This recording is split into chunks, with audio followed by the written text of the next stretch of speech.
Greater Good Radio. Connect, learn, heal, and grow. Pilina, connection. So pili means to like stick, and na is like the formative, making it into a noun kind of.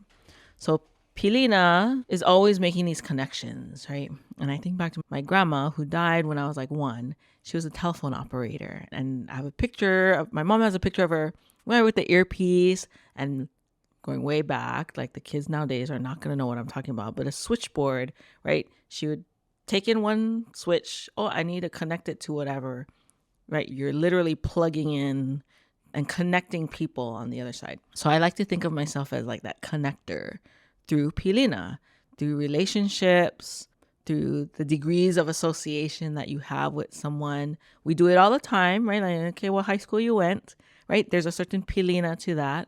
What college did you go to? Who do you work for? What's your ohana name again, right? So there are these buckets of Pilina. And to me, that is one of the most important things because we live in a small island with limited resources. You have to have relationships in order to survive, right? So like if you lived by the ocean, you had access to fish and pakai.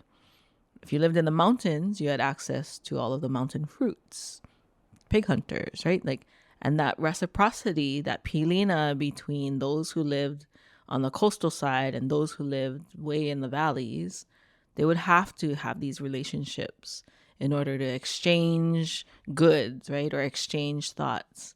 And to me, in the business world, I know sometimes we get all like tense over like the associations and it's who you know in Bishop Street that gets you places.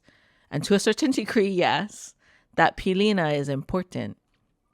But it's pilina and using that pilina, that connection for good, that I think is what we should all be focusing on. And we see it in elements in the government. We see it in corporations. We see it in charitable giving.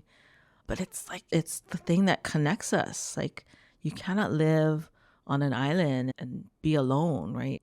We're kind of cramped quarters, especially on Oahu, I guess.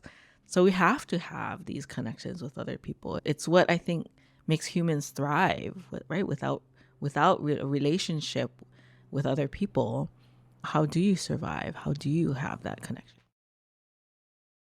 If you resonate with Greater Good Radio, please join our community at www.greatergoodradio.com, where you can get access to exclusive content and offerings.